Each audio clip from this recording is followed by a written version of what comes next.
Hi, everybody. I want to thank you very much for joining me for Get Accepted to Columbia Business School. My name is Linda Abraham. I'm going to be presenting this webinar. Just a little bit of background about me. I've been an MBA admissions consultant since 1994. I'm the founder and president of Accepted. I'm also the co-founder and was the first president of the Association of International Graduate Admissions Consultants. I've been quoted in Poets and Quants, the Wall Street Journal, U.S. News, Business Week, CBS News, and others in connection with MBA admissions. I'm looking forward to sharing my 20 plus years of admissions experience with you this evening. Now, before we begin, I want to mention a few to-dos that I believe will help you maximize your time here this evening, and one that will help us improve the webinars going forward. First, if you have not yet downloaded your webinar worksheet, take a second to do so, and my recommendation is that you print it out. You can find it in the handout section of your control panel. I think if you print it out, you'll be able to follow along more effectively, frankly, stay a little bit more engaged, and obviously take notes. That's number one. Number two, I'm going to ask questions during the presentation and occasionally ask you to raise your hand in response to my question. You can do so by clicking on the hand icon, two icons underneath the horizontal orange arrow on your control panel. And okay, that's number two. Number three, we're going to use the question window both for your questions and your answers. So if I ask an open-ended question, please feel free to share your answer in the question window. And yes, you can ask questions there. We're going to have a Q&A at the end. Number four, you can win. We're going to have a contest towards the end of the webinar based solely on content presented during the webinar. So stay tuned. The prize this time is a free consultation with me. Five, when you leave, you're going to receive a brief survey. Please fill it out. We value your feedback. And as a matter of fact, we are constantly improving these webinars or working to improve these webinars based on the feedback that we receive. Now let's test your hand-raising skill. Please raise your hand if you are here because business school, and specifically a Columbia MBA, will launch you on your way to the career of your dreams. Again, raise your hand if you are here this evening because business school, and specifically the Columbia MBA, will launch you on the way to the career of your dreams. Raise your hand if you agree with that. That's why you're here. Oh, very good. Most of you are here for the right reasons and know how to raise your hand. I've heard that some people wave their hand in front of the monitor, and that just really doesn't cut it. Okay, but thank you very much.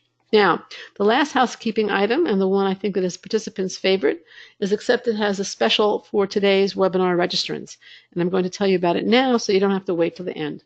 $200 off MBA application packages. The coupon code is MBA Now. This ends November 14th, 2018. And you have the URL also in front of you. The idea here is that by giving you a week, it's not a flash sale. For those of you who know you want this, you can just go ahead and purchase. Those of you who want to speak to your consultant before purchasing, you'll have the time to do so.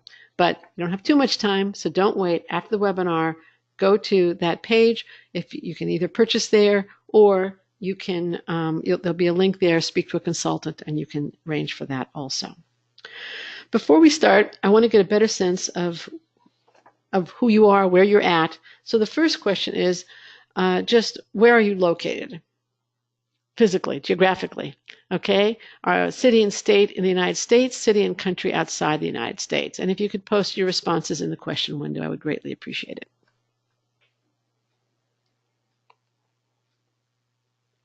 Seattle, Washington, Madison, Wisconsin, New York City, Sao Paulo, Brazil, Boston, Massachusetts, Los Angeles, California. Okay, a neighbor.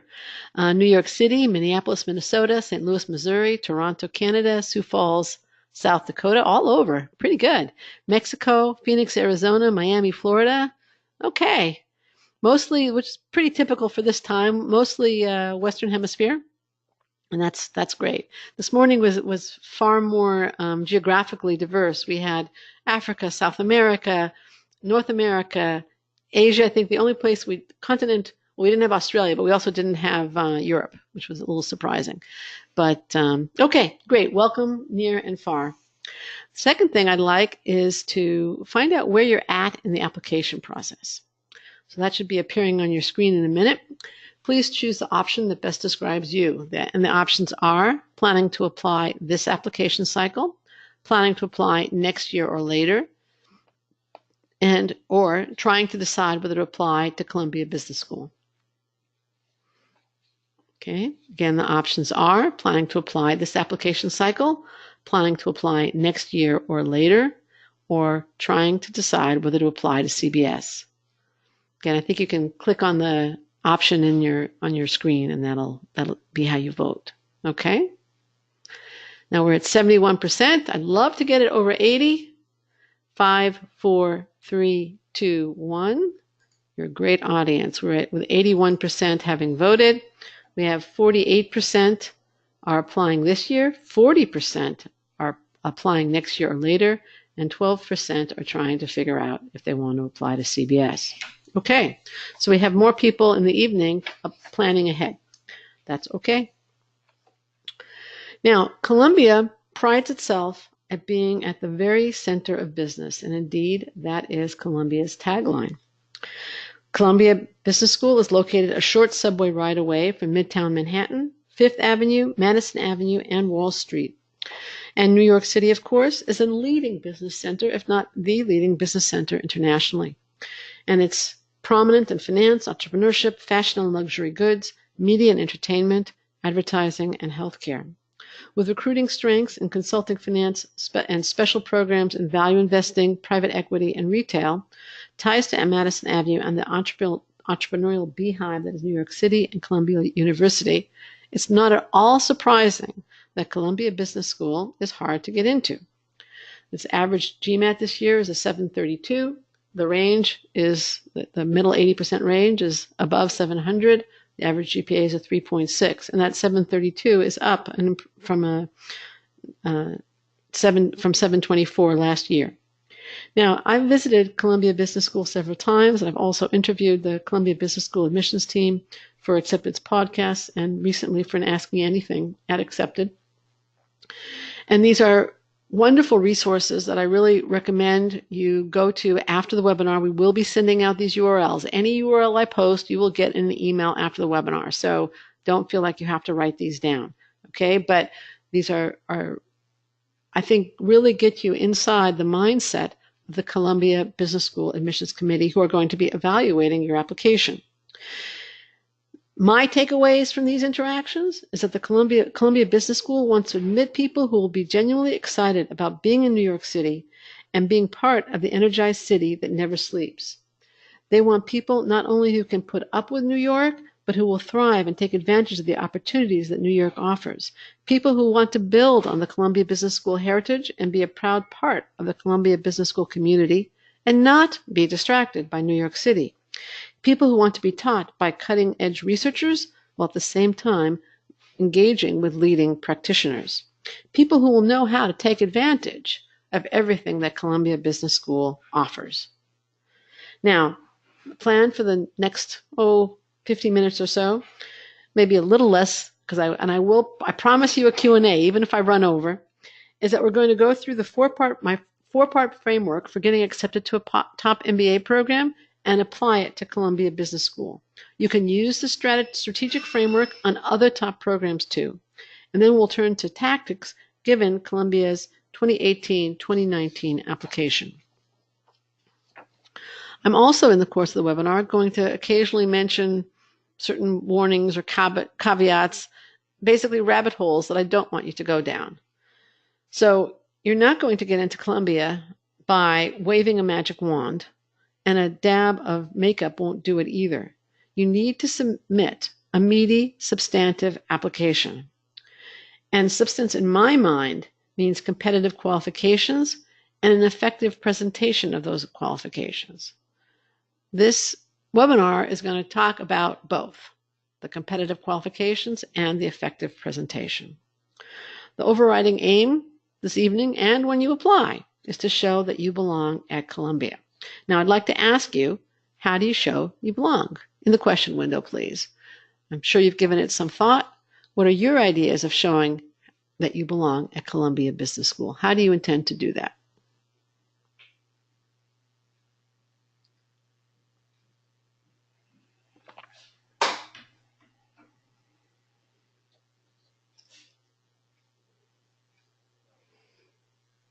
How do you intend to show you belong at Columbia Business School.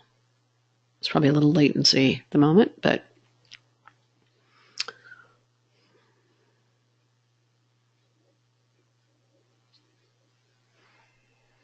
through your high GMAT, that's definitely part of it. Showing leadership and adaptability. Good, Nicole. If I mispronounced names, please forgive me. Through professional accomplishments and extracurricular activities outside the classroom that show who you really are. Very good, Philip. Do your research. Visit in advance to determine if it's a good fit. Good, Katie. By sharing my unique experiences. Good, Raul. Okay, excellent. I think you're all hitting on one element that you need to do. Demonstrating a commitment to improving your community. Good. Sharing entrepreneurial background. Very good, Lucas. Excellent. You're all hitting on something that will help you get in. And on some level, my question is a little unfair because I'm giving you a few seconds to write out what I'm going to be taking the next 45 minutes to discuss. But one of the things I really, really hope I get across today is that I'm providing a 4-part framework. I've broken it down. Sometimes applicants focus on one thing, either one thing that's really bad and worrying them or one thing that's really good. You have to look at your application holistically. You need all 4 elements in this framework, and let's start going through it, okay? Somebody said showing that you have to bring something special to the table. That's definitely part of it also. Again, you're all hitting on some elements that are important, but what I'm trying to convey today is that it's a whole, there's a whole that needs to be here. It's a whole puzzle that needs to be put together, okay? So Columbia actually tells you what they're looking for. They say Columbia Business School looks for intellectually driven people from diverse educational, economic, social, cultural, and geographic backgrounds. Our students share a record of achievement, strong leadership, and the ability to work in teams. So the first element that they are looking for, which is also the first part of my framework, is demonstrate you can do the work. They want to know that that means you need to show the intellectual drive, the curiosity, ability to succeed in a demanding curriculum that Columbia wants. That's the first requirement per CBS, and frankly, it's foundational in any top MBA application. Now, the easiest way to show that you can handle the work, the most common way, but not the exclusive way, is through your undergraduate transcript and test score. And ideally, you want to be at or above the averages for accepted students in both grades and test scores when you apply. Now, I know, and some of you know, that that's not going to be the case for you. You may have a slightly below average grade point average. You might have a slightly below average GMAT score. How can you convince Columbia to accept you with below average? Let's start with grades. Now realize that grades are what they are because some were accepted with below average grades. However, the farther away you are from the average, below it, and if both your grades and test scores are below average, the less likely it is that you can effectively demonstrate you can do the work without struggle. Now, if you need to mitigate your low grades, I gave a whole podcast just on that subject. I'm not going to take the time to go through it here and now because I have a lot to cover, but this is I believe it's a really, really good recipe, really, for mitigating the impact of low grades. Now, a high test score, as I mentioned, was one of the ways that you can mitigate that impact. For the top 10, including Columbia, ideally, you want to be at the 80th percentile in both the quant and verbal, whether your grades are good or below average. If you're not, again, that's a guideline. It's not cast in concrete. It's not written down anywhere. And there are lots of things that can mitigate a below average GMAT score or make an above average GMAT score not good enough. So if you're concerned about your GMAT score, in other words, it's below average, then and you're considering a retake, I would suggest you go to these 2 resources. Again, I don't want to take the time here and now to go through them, but I address that question very well, very thoroughly in both these resources. The blog post, the short video is exactly that. The webinar is exactly that, and we'll be sending out those URLs later. Remember, somehow, some way, you need to show that intellectual drive that Columbia is looking for. You must demonstrate that you can do the work effectively and not struggle with either basic math or communications. The second part of the framework, Have a clear, realistic idea. Oh, there's another resource for you, and again, that will be in the email that we're going to send out. Have a clear, realistic idea why you want an MBA from Columbia and how it will help you realize your dreams for your MBA, for your post-MBA professional life. Now, I want to ask you in the question window, please, why do schools care about what you're going to do after your MBA? Isn't it enough just to pay their tuition, which is definitely high enough? In the question window, please, why do you think your post-MBA goal is important?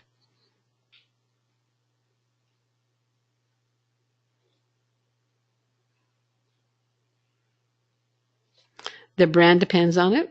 Very good, Alex. Hiring rates. Will the student get hired so we can brag about it? That's kind of ties in employment statistics. Good. They want to make sure the MBA program can help you achieve your best self. Very good, Lucas.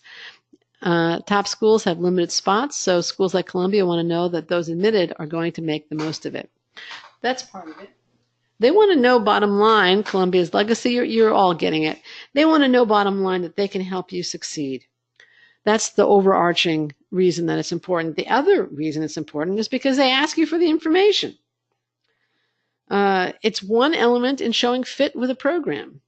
Now, Columbia specifically asks one short essay question about your immediate post-MBA goal, and then this short answer question really is, and the examples provided, very helpfully provided, really show you the kind of the classic definition of an MBA goal.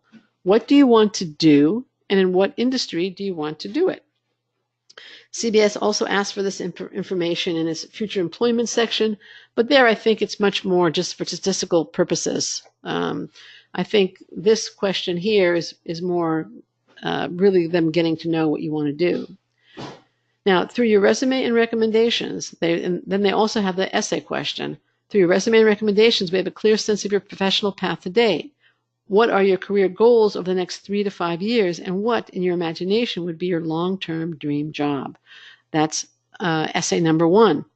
So clearly, between the questions that they ask, they are putting a lot of emphasis and value on knowing how you intend to use this education. And I mentioned earlier that schools want to know they can help you succeed. Many of you said schools want to know that you're employable. They need to know what your definition of success is, and in order to know that if they can help you succeed. So if you don't know what you want to do after your MBA, they don't know if they can help you. They don't know if they can help you find a job. They don't know if you're going to add to their brand, as some of you said. So it's very important to them. I also want to tell you a brief story. Esmeralda Cardinal gave a rejection review to a client, this was a few years ago, who came to us after getting rejected. Otherwise, high stats, good work experience, everything looked good. And when she reviewed his application, she said, I would have rejected you also. She's a former admissions associate director at Yale. She was the director at Michigan Broad. And she said, I would have rejected you too, because your goal made no sense. The fellow had been advised by friends to articulate a goal that was not at all related to what he had done in the past or even what he wanted to do in the future. But friends told him that his articulated goal was an in goal. It was really cool. And he got rejected.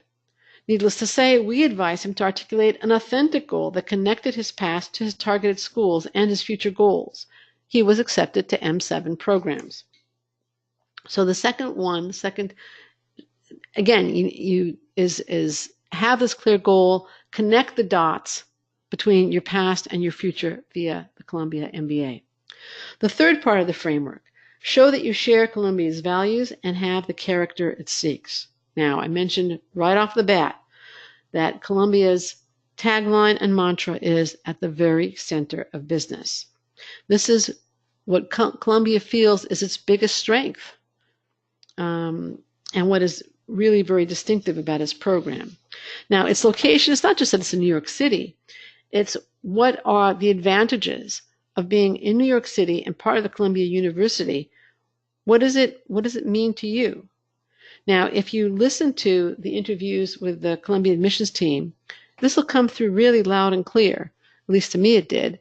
the most important thing, and anybody want to hazard a guess? What does being at the very center of business mean to you as a student, an MBA student at Columbia Business School? In the question window, please.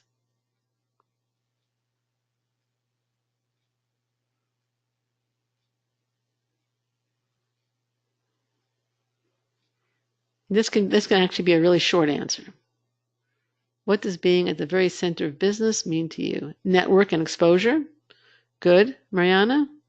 Access to multiple industries and jobs. I think that's a real big part of it. Access to Wall Street. Good.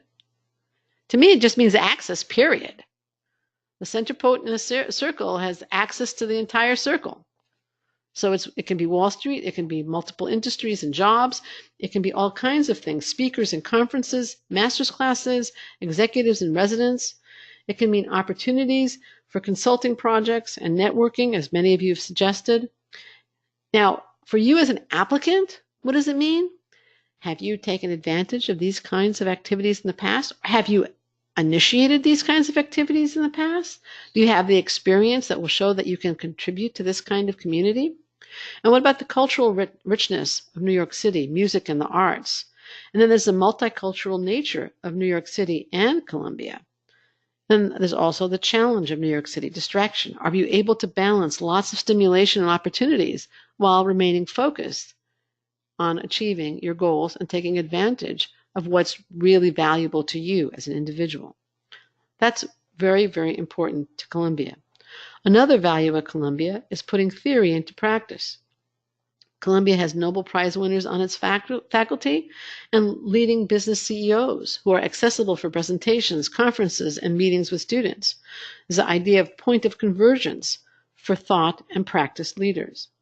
It has a curriculum that allows you to put theory into practice through consulting projects, whether it be social enterprise or global projects, master's classes, in-semester academic internships, which are not unique to Columbia, but fairly unusual in the business school world.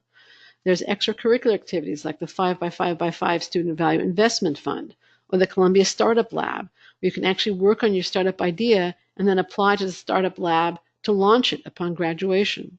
Now, what I'd like you to do is take your worksheet or just a piece of paper if you didn't print it out, write down for yourself examples of when you have put theory into practice.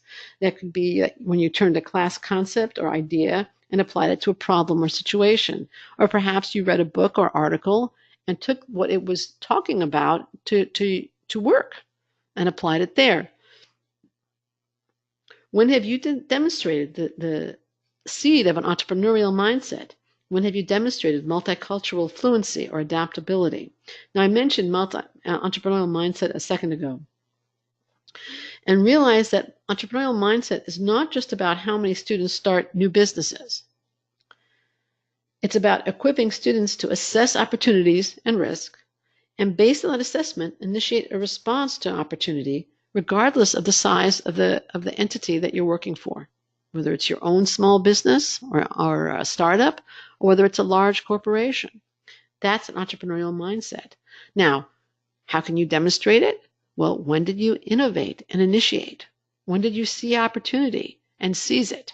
Those would be evidences, those kinds of activities would be evidence of an entrepreneurial mindset. And there's also global at Columbia, which is also important, though I don't think it's quite as well articulated on the website.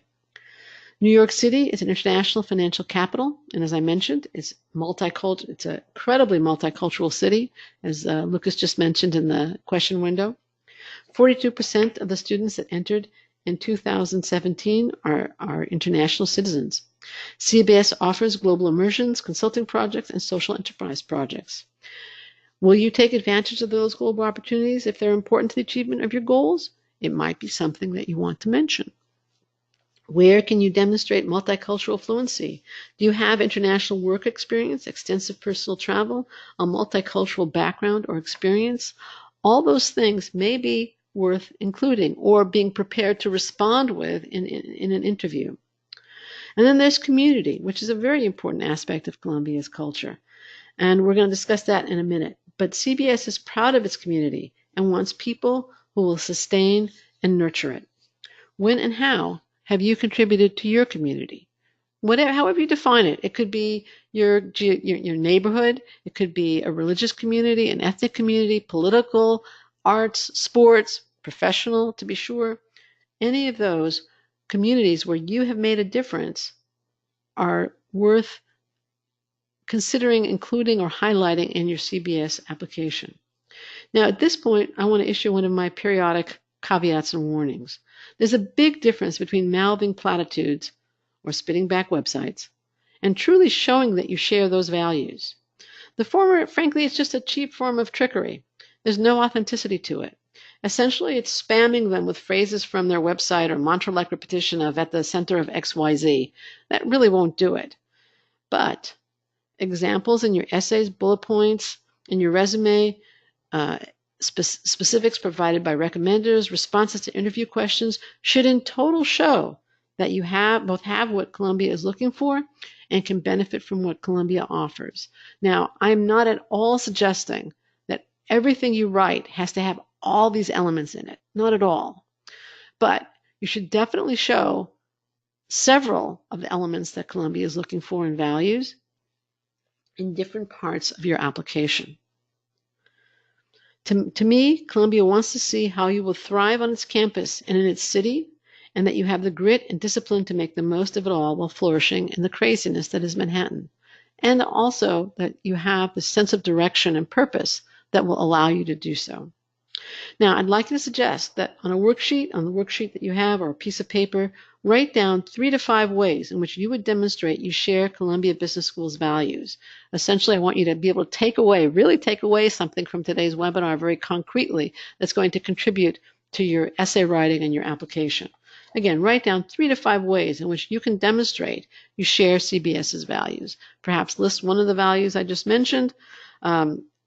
At the very center of business, convergence, multiculturalism, entrepreneurial mindset, practice into theory, community contributor, and show ways that you can have acted and made a difference in ways that show you belong there. So you don't have to spit back phrases at all. You don't have to spam them at all. You have to show that fit.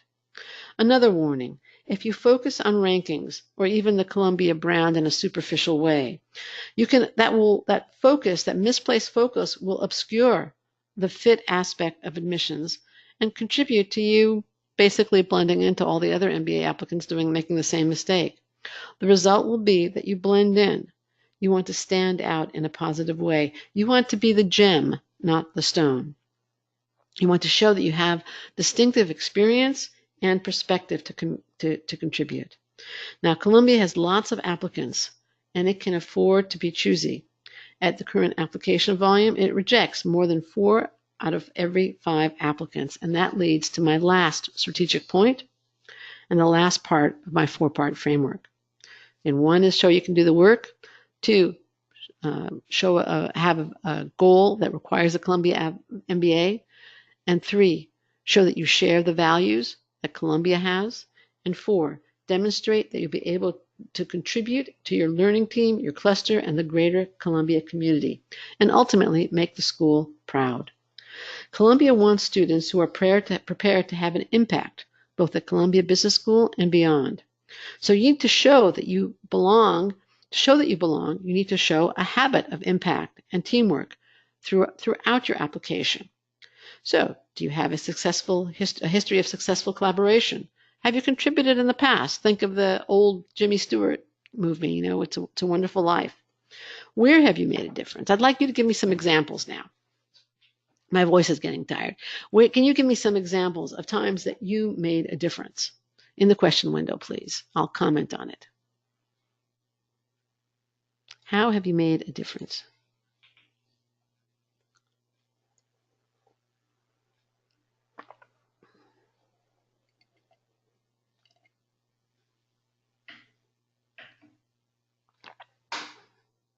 Founding 2 arts organizations. Good, Alex. What is the function of those arts organizations? How many people contribute to them? What has been the impact of those organizations? I teach consent for the Consent Academy in Seattle, Washington. All right. How many people participate? How many people are you teaching? What impact have you had? Started a resume interviewing class for federal prisoners. Very interesting. How many people participate? What percentage have gotten jobs? What has been the results, the impact you've had? Initiated regional education program on behalf of the company. Okay, again, what have been the results?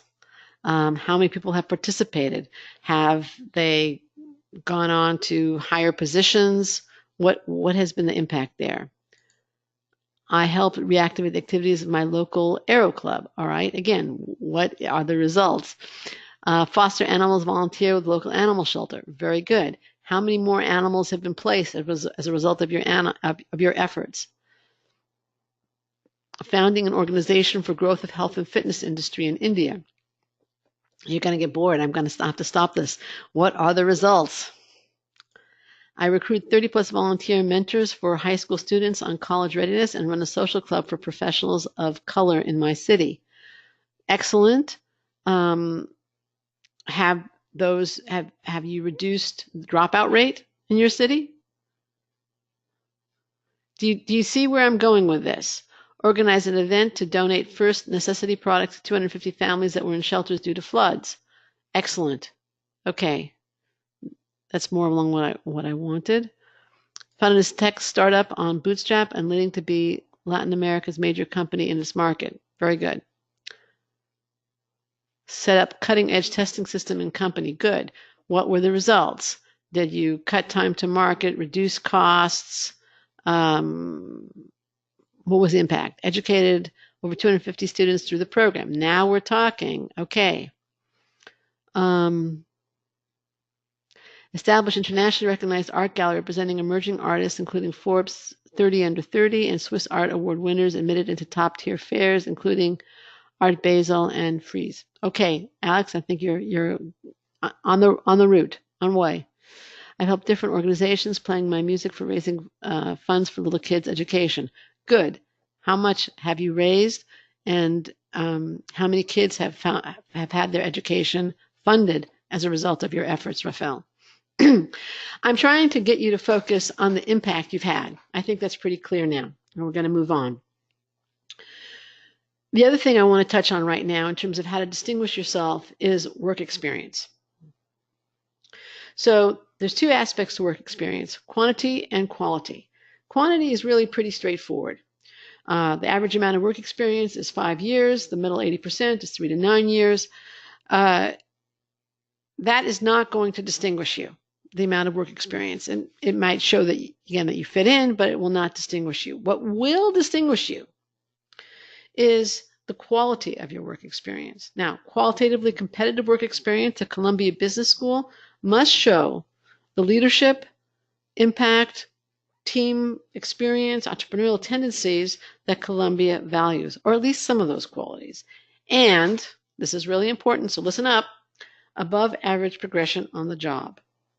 The other thing that will help you stand out is just how you present what you've done, whether it's professional or non-professional. And I'd like to demonstrate this with a little experiment. Okay, so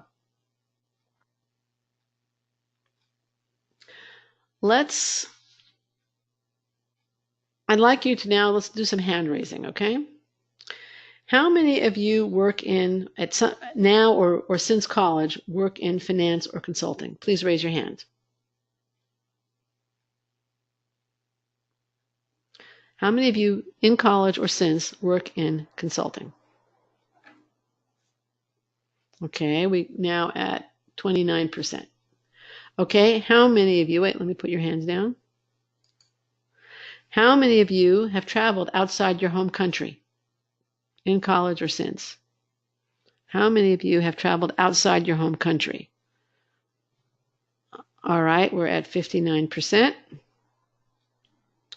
And how many of you, let me put your hands down again. How many of you have volunteered in any capacity in college or since? Please raise your hand.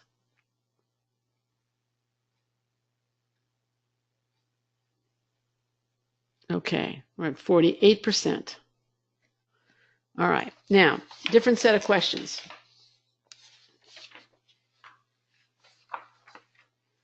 Okay, let me put your hands down. How many of you work in strategy consulting for Bain and Company? Okay. 2%. Fine.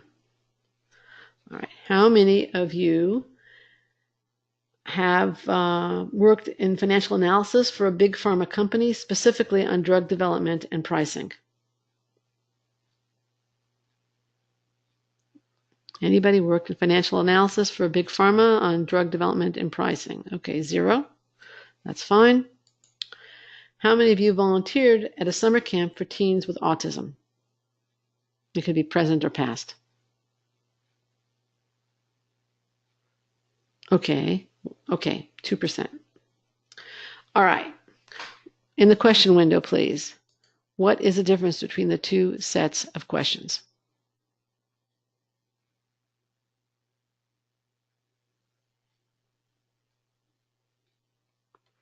You're right, Eileen, specificity. What happens when I ask specific questions?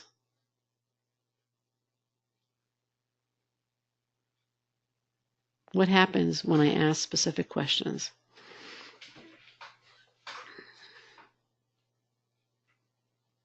More people stand out. Exactly, Katie.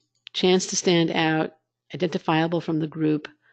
Right. Unique experiences. The first were generic buckets of experience, like travel outside the home country. You got it. You can, not only the quality, it's the uniqueness, or not even, uniqueness might be too strong, but the distinctiveness of your experience comes through when you write in specifics. So, are you going to describe yourself as an engineer or a transportation engineer? Are you a consultant or a healthcare consultant? And better than transportation engineer, maybe an aerospace engineer. Or are you a healthcare consultant or a Bain healthcare consultant? Did you volunteer, or did you found a new organization to address a specific need in your community, however you define your community? Those are ways in which you can distinguish yourself. Again, you don't have to swim the English Channel. You just have to describe what you've done with a little bit of detail. It's really that simple. Now, let's review the 4 strategic steps you need to think about before and while putting together your Columbia Business School application. First, you need to demonstrate you can do the in-class work and excel. Number 2, you need to have a clear, realistic idea why you want an MBA from Columbia and how you intend to use it. 3, you want to show shared values. And 4, you want to demonstrate that you'll be able to contribute to your team, your whole cohort, Columbia's community, and ultimately make the school proud to have you, first as a student and then as an alum. Now, let's look at, skipped ahead here a little bit. Let's look at the specific elements of the Columbia application. I already touched briefly on the grades and transcripts, as well as the short answer questions. Let's look at some of the other elements. First, let's look at the CV and job history. Now, for Columbia, you must make the most of the 1 to 2 page resume to show impact and contribution. For Columbia and its job history, it's pretty much the facts and nothing but the facts. There's little room to elaborate on motivations, lessons learned, or significant experiences. You see, it really is pretty short, small boxes, right? Columbia asks you to provide up to 3 roles, full-time employment only. So pay close attention. And the other thing, just as an aside, is pay close attention in reporting the details about your salary and bonuses, because there is a background check and you don't want there to be discrepancies. Your employment history, especially your descriptions of duties and responsibilities, should show that you belong in an institution that is proud of its culture of engagement. Now, I know the box says duties and responsibilities, but I would like you to try and focus on your achievements and not mere descriptions of your responsibilities, even in these boxes. Let your actions be revealed through your achievements, because the other way won't work. Okay? If you talk just about what you're responsible for, where you stood out and where you went above and beyond simply won't come through. The same is really true with the add activity window. Okay? For your extracurricular activities, Columbia invites you to list up to 3 collegiate extracurricular activities and up to 3 post-collegiate extracurricular activities in order of importance. Again here, I'm going to say it again and again, quantify your impact whenever possible. Obviously in both the employment and the extracurricular activities, be succinct as possible. You simply don't have a lot of room. For the 3 essays, they should complement the other elements of the application and each other as they answer the question posed and reveal something distinctive and interesting about you. The essays, paradoxically, and there's a lot of paradoxical elements to the application, are great places to both show fit and show how you stand out. And we're going to touch on that a little bit later in the application process, and in the webinar rather. This is a great place to reveal the qualities that Columbia values, and also to highlight achievements and experiences that you didn't have room for in other places. Now, essay 1. Through your resume and recommendations, we have a clear sense of your professional path to date. What are your career goals going forward, and how will the Columbia MBA help you to achieve them? Now, you already outlined your short-term MBA goal in that short answer question that we discussed about 15 minutes ago. Your job history and resume, not to mention possibly essay 3, give them a good sense of your professional past. So what are you going to write here? How are you going to answer this question? Well, get ready, get set, think. What are you trying to achieve long-term or longer term by pursuing this education? How do you hope to achieve it? How will being at Columbia Business School enable you to realize your dreams? Now, the first sentence, which isn't on the slide, through your resume and recommendations, we have a clear sense of your professional path to date. Why do you think that first sentence is there? Well, Michael Robinson, Associate Director of MBA Admissions at Columbia Business School, in the podcast I mentioned earlier, said very clearly, we have that sentence there because we hope to avoid applicants simply restating their professional past. This is a future-focused question.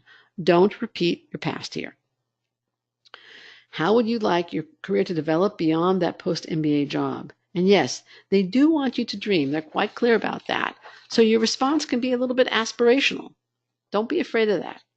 You could write this essay chronologically, thematically, or start with your dream job as you see it, and then describe how Columbia launched you on the path to realizing that dream.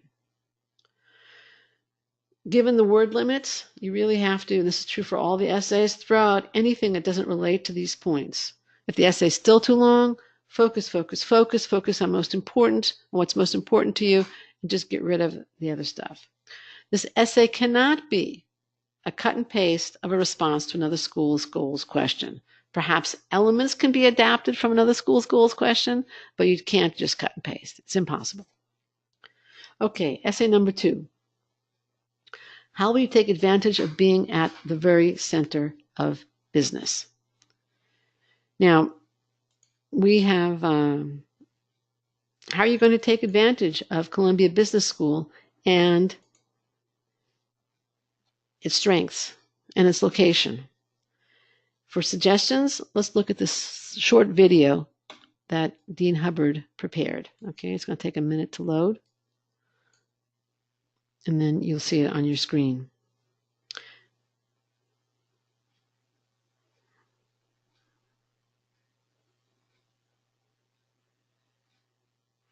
Come on. Here we go.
Okay, that's Dean Hubbard on what does being at the very center of business mean. I think it goes back to what we discussed a little while ago, and that is access. Access to top professors, to researchers, to practitioners, to Columbia University, to New York City. And the question is, how do you intend to turn Columbia Business School into the bridge between your past and your future? Now, you could try a fairly straightforward approach here. Like, given my goals, I intend to do 1, 2, and 3, ABC, while at Columbia. And obviously, you're going to elaborate a little bit more on that. You could write about specific clubs that you want to get involved in, events you want to help organize, and the academics that most excite you. An alternative could be that you take a day in the life that shows you taking an active role in these activities while a student at Columbia Business School. Now, I mentioned a day in the life as an approach as an option to essay one. I would not take the day in the life approach for both essays, one or the other. And you need to know the program well, really well, in order to convey what is most attractive to you and what would be most logical for you given what you write in essay number one. What this essay shouldn't be, it shouldn't be a generic response that basically spits back the video or the website. Don't write in terms of academics, recruiting, and networking. Write in terms of specifics. Now, essay 3, please provide an example of a team failure of which you have been a part. If given a second chance, what would you do differently? There's 250 words for that one. Try to answer this question with something not revealed elsewhere. You could easily choose a non-professional experience since the other two essays are very professionally focused. You could tell a story of what went wrong and then what you would do differently. And if you can squeeze in an example of a later experience, a more recent experience, where you apply the lessons learned here successfully, that would really end the essay on a very nice note. But it could be tough given the 250-word limit. Columbia also gives you an optional essay. Is there any further information that you wish to provide the admissions committee? If so, use the space to provide an explanation of any areas of concern in your academic record or your personal history. This does not need to be a formal essay. You may submit bullet points, max 500 words. Is there something you would like the school to know that you didn't have room for? It could be something like you were hit by a car during your junior year and that's why your grades dropped then. I hope that's not true. Or a different kind of challenge, or perhaps more information about an activity or a hobby. The Columbia Business School essay questions as a whole allow the admissions committee to see where you're headed, why you want Columbia Business School, and also to show the resilience and thoughtfulness in the face of a challenge that Columbia Business School values. The rest of the application tells them what you've done in the past. Essays 1 and 2 tell them what you seek for the future. Essay 3 tells them how you handle failure, which can be really important if you have an entrepreneurial mindset. In total, they help the school see a picture of you. Now, let's go on to the next element of the application that I want to talk about. Recommendations. Columbia wants 2 recommendations. If you've been working for full-time for at least 6 months, 1 recommendation should be from your current supervisor. The second recommendation should be either from a former direct supervisor or from another professional associate senior to you. If you are unable to secure a recommendation from your direct supervisor, please submit a statement of explanation in the employment section of your application. Now, obviously, you have to do and follow Columbia's instructions. I personally have 2 additional criteria. 1, you want your recommender to be able to comment from personal experience on your qualifications. If they're too high up in the corporation or they haven't really supervised you, they really are not qualified to write your letter of recommendation, and I don't suggest that you ask them. The second criteria of mine is that you ask the recommender, are you able or willing to write a strong letter of recommendation for me? If they hesitate, either because they really don't have that high of opinion of you or because they don't have the time, then move on and ask somebody who is willing to write that strong letter of recommendation, and willing and able. Now, much like with your essays, much like I've been hounding you throughout this webinar, you want your recommenders to write in terms of specifics, concrete examples, and concrete examples. And that's what we recommend in the 10 tips for recommenders that you see on the screen now. I also would encourage you to send them a 1-pager perhaps highlighting some achievements that you think it would be great if they mention in their recommendation, but also letting them know, what does Columbia value? All right, lucky you, you've been invited to interview. What happens now? Well, the interview at Columbia is an individual interview. It's a personal conversation, and it's not meant to be intimidating. It is typically with a Columbia Business School alum. And the idea is that they want to get to know you as a person. They want to see fit. And the question in their mind, is this someone whom they would like to have in their network? That's the reason that an alum is doing it, or the stated reason. How can you prepare? Well, I'll give you a few prep tips, but there are more in the report that we recommend there. It's an excellent report on how to prepare for MBA interviews. My first tip is that you review your CBS app. You may want to Google the alum ahead of time so that maybe you can find commonalities that you're going to try and raise just to discuss in the course of the interview, just to make a connection with him or her.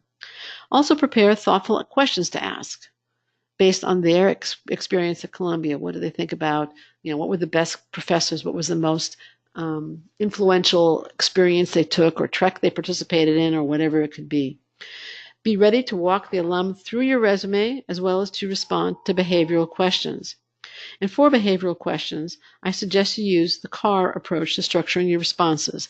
That would be challenge, action, result. What challenge did you face? What actions did you take? Which you were very good at discussing when I asked you about events where you made activities where you made a difference a few minutes ago.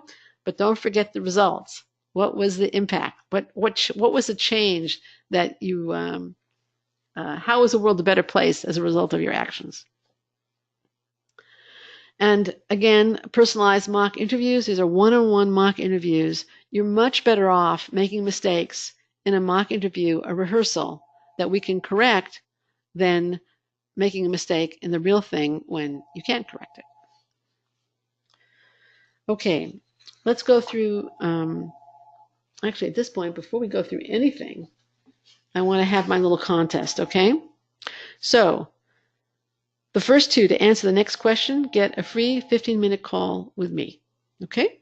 The question is, what is Columbia's motto or tagline?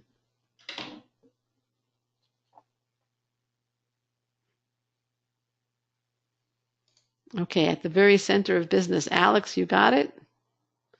And Nikhil, you got it. At the very center of business. Okay?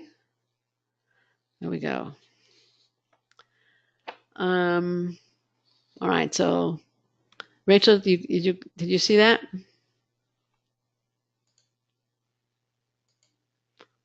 Okay, yes, all right, great. Now, let's review the 4 goals of your application. 1, present the academic credentials that show you can do the work and succeed. 2, have a goal that requires a Columbia MBA. 3, show that you share Columbia's values and meet its criteria. And 4, demonstrate that you'll be able to contribute distinctively to class discussions and teamwork, the school's community, and ultimately make the school proud. Now, I have a final word of advice and one last warning. The admissions committee readers are sharp, intelligent professionals. Don't try to trick, fake, or fool. The best presentation of you is an authentic reflection of your achievements and dreams, keeping in mind the 4 things that will make Columbia want you. Now, in this webinar, I have given you the requirements of a successful Columbia application. I've also given the reason each and every element is necessary for success. What I can't give you, however, in any webinar or any download or anything like that, is the how, or at least how to apply this advice to your specific situation, because that is individual. Helping you to produce that authentic reflection of your dreams and achievements that will lead to your dream job, that requires individual advising with an experienced MBA admissions professional, like the consultants at Accepted.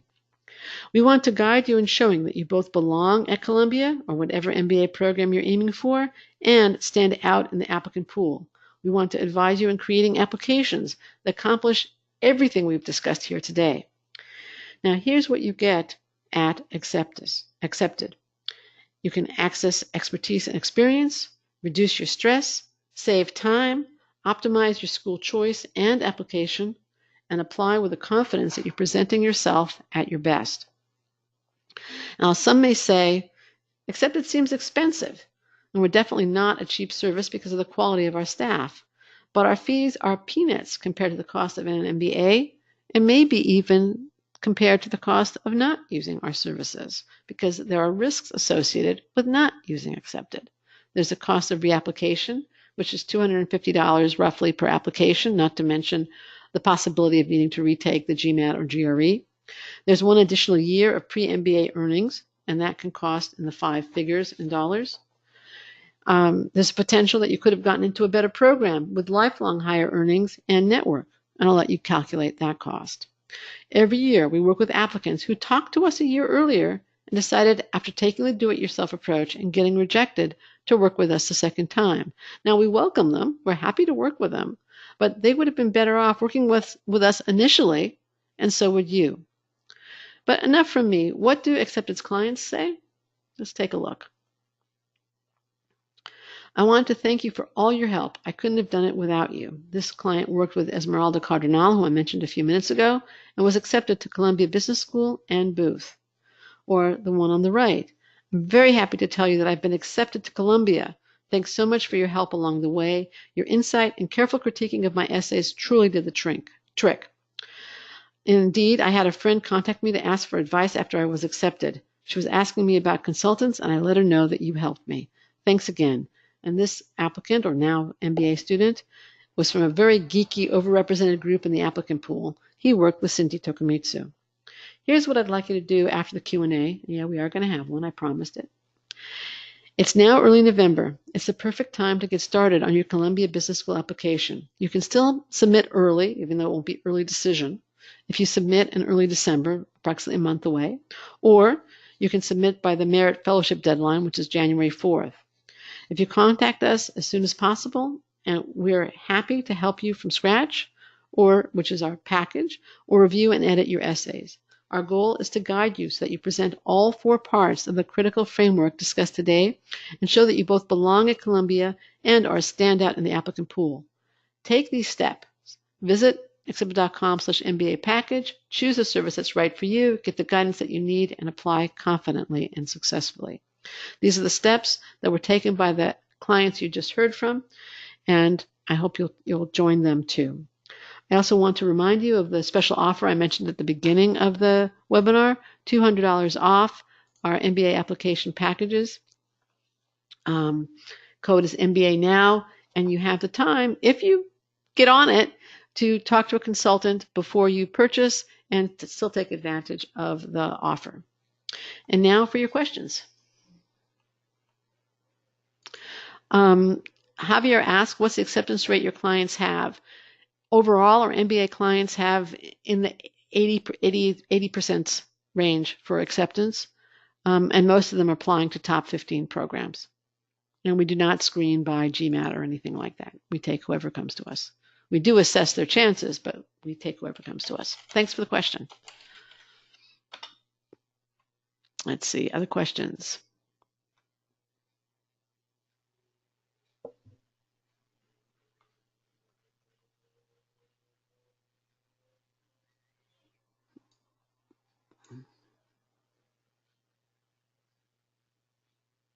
Some of you have asked about the webinar recording. Yes, we will be sending out a webinar recording. Again, you'll get the an email with a link to the webinar as well as a link to the resources I mentioned.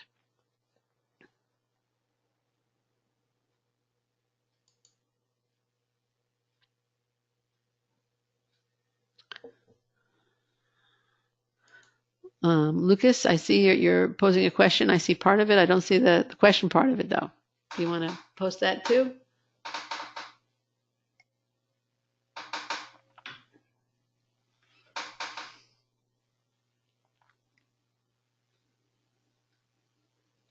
Columbia is very well known to have many applicants from the financial sector. How does the committee see people coming from other professional backgrounds?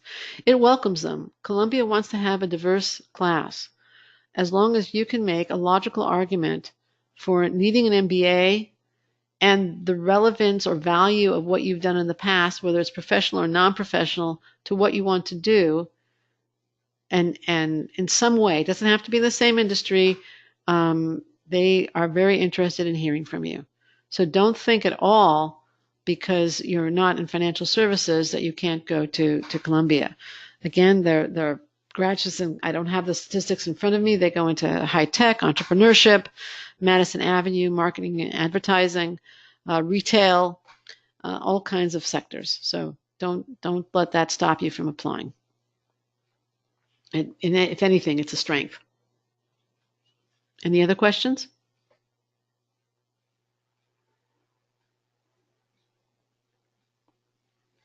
Okay, Javier asks how the age impacts my application. I'm 30 now, and I'm afraid it's late for me to start an MBA.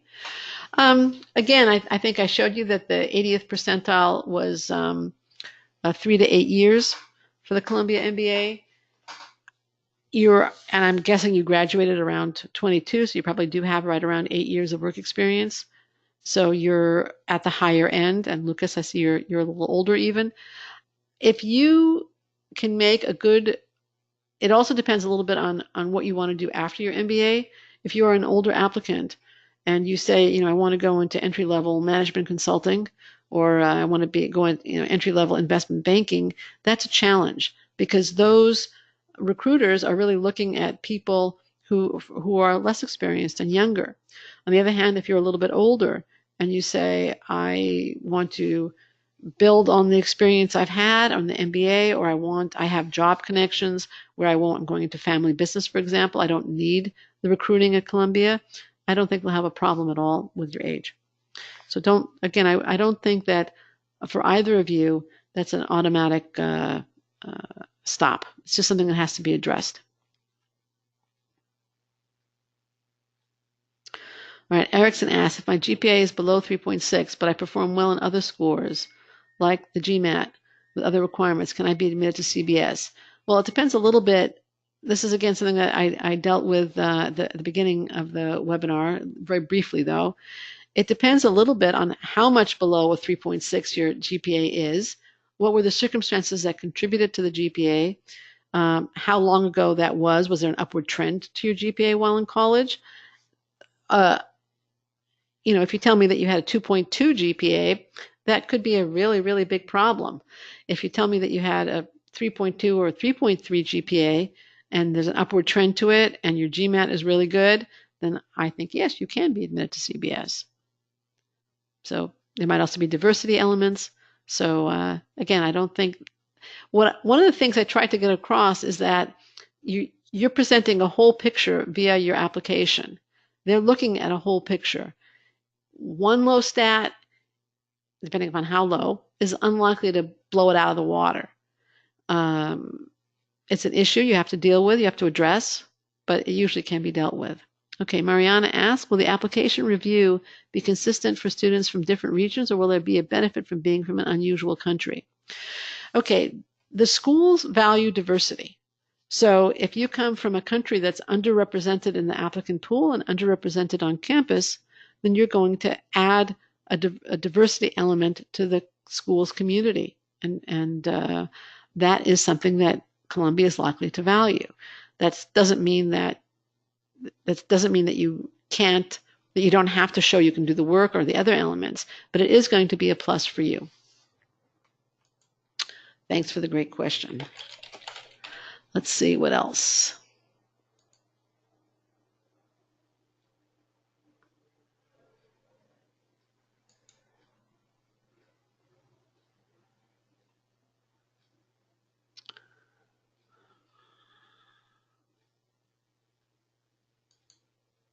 Okay, Lucas asks if I'm very good question here.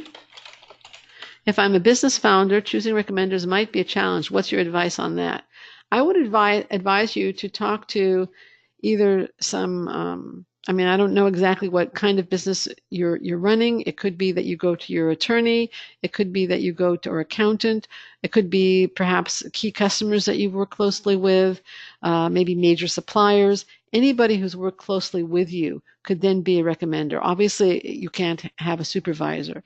Now, the other possibility is that perhaps you worked for somebody and then went and founded your own business. Perhaps a previous boss could be your recommender, or at least one of your recommenders.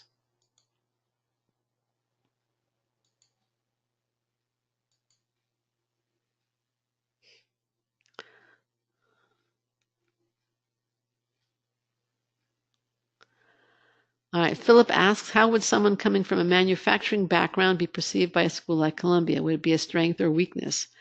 Well, Philip, that will depend on what you did, what you accomplished in your manufacturing company. If you had some great innovations in manufacturing, that would be probably looked on very, very favorably. Again, it's the qualitative aspect of your work experience. It's not so much whether it's manufacturing or high tech or something else. Okay, let's see what else.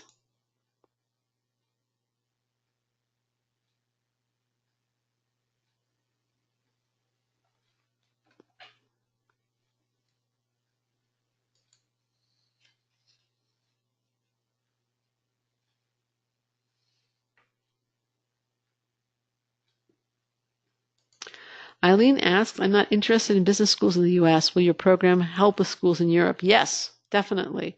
We actually have 2 consultants in Europe, one in the UK and one in Germany. We also have 1 consultant in Israel. They're all very, very familiar with European business programs. English language European business programs, I should specify. So thank you for your question. And last question from Katie. Part of my motivation for wanting an MBA is to pivot industries and open doors to new opportunities that I've struggled with in my current industry. I also have an undergraduate background in liberal arts. So, this moved. So I want a solid business foundation moving forward. How specific do we need to be with the industry we want to go into next? What if I want to explore different industries in business school? You don't want to be all over the map. This is a very good question, Katie. You want to show some direction. Now, you can have a plan A and a plan B, but I don't think you want to have plan A, B, C, D, E, F, and G. So again, I think maybe I need the specifics here, but you don't want to be all over the map in your interests and goals, because business school is only 2 years and you simply don't have room for a ton of exploration. What I would recommend is that now and between you start having informational interviews so that you can clarify your goals and what you want to do. You do online research, you talk to people, etc., so that you get a little bit clearer about what you want to do while you're in business school and then immediately after. Okay. Well, I want to thank you all for coming, for your questions, your time, your attention, and now I'd like to share a final thought and story with you. The thought: there is a paradox inherent to acceptance at top business schools. You have to demonstrate that you both fit in and stand out. By fitting in, I mean that you belong at the target school, in this case Columbia, in terms of your goals, your academics, your work experience, and your values. That you're going to be a valuable member of Columbia's community. And that's really parts 1 through 3 of my framework. Standing out, you need to stand out in a highly qualified, intensely competitive, and talented applicant pool. And that's really part 4, show that you have something to contribute. Show that you're going to add a special something to the community. To get a little poetic, the admissions committees look at their class like a mosaic, and each student needs to add a certain hue, a certain stone to that mosaic. One more story, and this one is from a former accepted consultant. Here's his analysis of one client's situation. Let's call him Raj. I helped Raj get into Columbia and Sloan and Booth this season after he failed to get into Wharton, Sloan, and Booth last year. His situation was a very good example of why even excellent candidates need guidance to help them into top business schools. His previous applications did a very poor job of presenting him to admissions committees. He didn't take advantage of his very international background. He didn't emphasize his leadership and career-related stories, and he chose his topics poorly. Pointing him in the right direction and guiding him down that path brought him multiple acceptances this year, even though little had changed in his candidacy from the previous year. Now, if you want a reliable guide on this journey who will kindly give you insightful, trustworthy, and necessary feedback to help you get into your favorite schools and pursue your dreams, follow the steps on the screen, which are the steps taken by all the clients you've heard from today. They sought acceptance help, applied confidently and successfully. They are now pursuing their dreams. Follow their well-trodden path.